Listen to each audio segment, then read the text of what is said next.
पाकिस्तान में बलूचिस्तान की आजादी की मांग करने वाले बलूच लिबरेशन आर्मी यानी बीएलए ने एक बयान में कहा है कि उसने एक ट्रेन पर कब्जा कर लिया है और उसमें सवार यात्रियों को बंधक बना लिया है। रेलवे अधिकारियों ने समाचार एजेंसी रॉयटर्स को बताया कि जाफर एक्सप्रेस, जिसमें 9 बोगियों में लगभग 400 यात्री सवार थे, पाकिस्तान के दक्षिण पश्चिम बलूचिस्तान प्रांत के क्वेटा से खैबर पख्तूनवा के पेशावर जा रही थी। जब उस पर गोलीबारी की गई, बीएलए ने पाकिस्तानी सेना को कड़ी चेतावनी दी है कि अगर किसी भी तरह का सैन्य अभियान उनके खिलाफ शुरू किया गया तो इसके गंभीर परिणाम होंगे।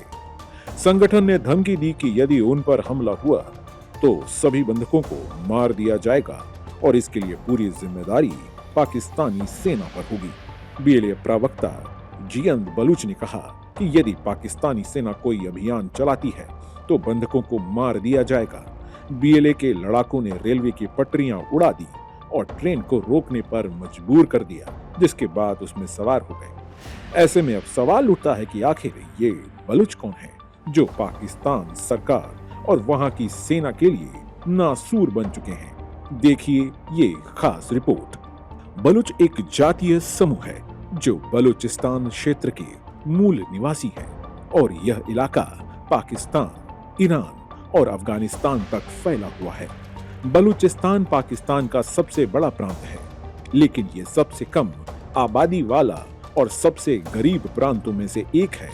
गैस, खनिज जैसे प्राकृतिक संसाधनों से समृद्ध होने के बावजूद बलूचिस्तान अविकसित है और वहां के स्थानीय लोग खुद को शोषित महसूस करते हैं। बलूचिस्तान में स्वायत्ता की कमी और पाक सरकार की ओर से दोहरे व्यवहार के कारण बलूच के नागरिक राजनीतिक हाशिए पर चले गए हैं। साथ ही साथ जबरन गायब होने, सैन्य अभियानों और मानवाधिकारों के उल्लंघन की रिपोर्टों ने भी लोगों के मन में असंतोष को बढ़ा दिया।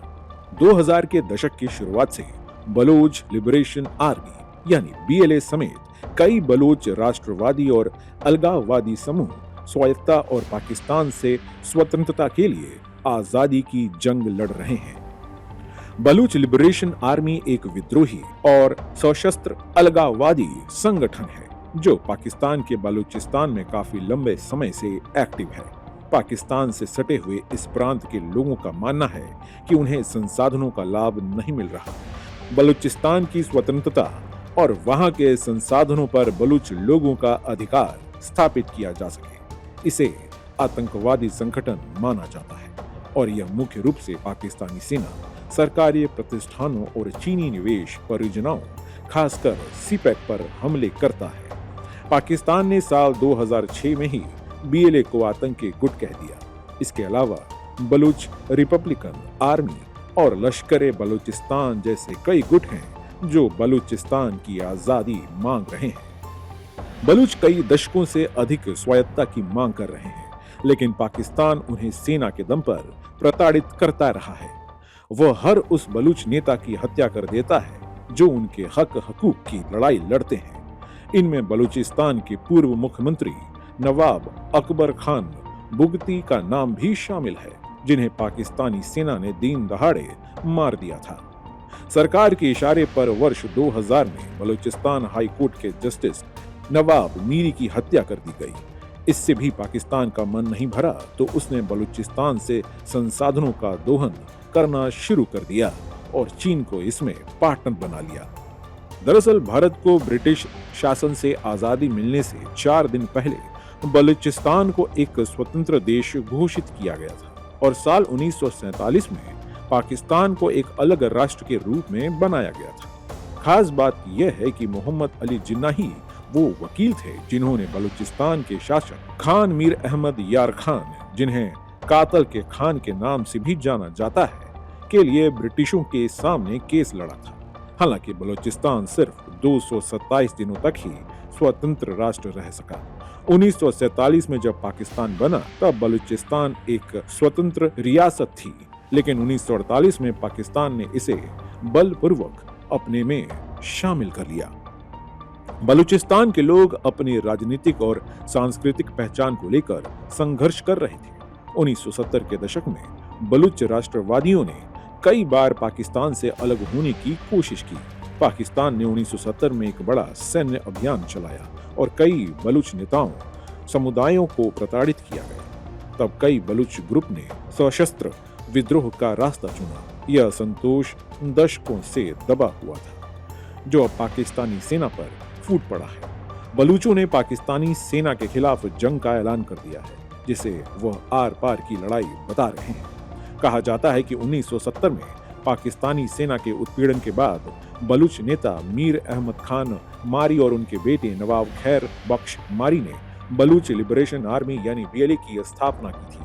साल 2000 के बाद बीएलए ने सशस्त्र संघर्ष शुरू किया, जो अब तक जारी है।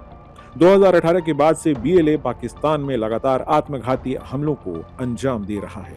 2000 के बाद से बीएलए ने पाकिस्तान में एक के बाद एक कई बार बड़ी चोट पहुंचाई है।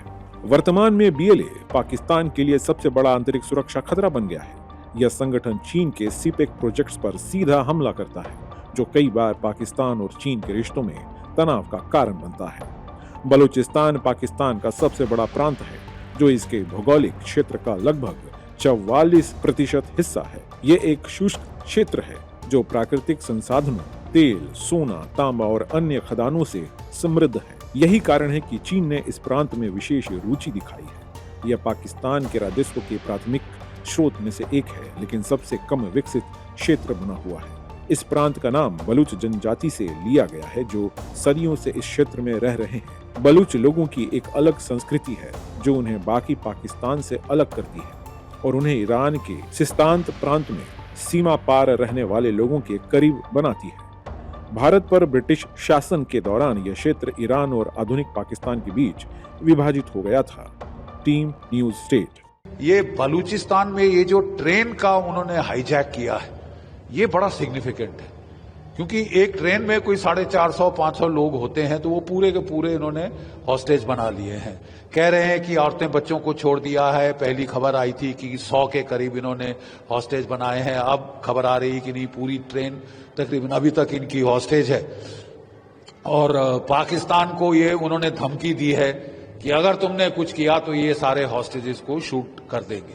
ये बड़ा डेलिकेट ऑपरेशन होता है हॉस्टेज रेस्क्यू, और मुझे नहीं विश्वास कि पाकिस्तान की आर्मी इतने डेलिकेट ऑपरेशन इतने नाजुकी से कर लेगी। देखो, ये पाकिस्तान में होना था। पाकिस्तान बर्बादी के रास्ते में है, at the brink of breaking. आपने अगर स्टेटमेंट देखा होगा मौलाना फजलुर रहमान का सेनेट में, उसने खुद कहा कि अब बलूचिस्तान में 6-7 डिस्ट्रिक्ट ऐसे हैं जहां पाकिस्तान की गवर्नमेंट, हुकूमत का, पाकिस्तान की आर्मी का कोई कंट्रोल नहीं है, और वो आज आज़ादी डिक्लेयर कर दें तो यूएन उसको रिकॉग्नाइज कर देगा। तो ये उनका अपना एडमिशन है। उसको गवर्नमेंट ने तो काउंटर किया नहीं, फौज ने काउंटर किया नहीं। ये पालते रहे टेररिस्ट, आतंकवादी पालते रहे, भारत में भेजते रहे, लेकिन जब कमजोर सरकारें थीं तो ये धड़ाधड़ blast, Delhi blast, Ahmedabad blast, Jaipur blast ये करते रहे। आज मोदी जी की सरकार जब आई तो जीरो टॉलरेंस पर इन्होंने किया, तो हमने घुस करके मारा। अब आज जो जैसा बोता है वैसा काटता है, वही आज पाकिस्तान के साथ हो रहा है। न्यूज नेशन अब व्हाट्सएप पर खबरों के ताजा अपडेट के लिए न्यूज नेशन के इस क्यूआर कोड को स्कैन करें।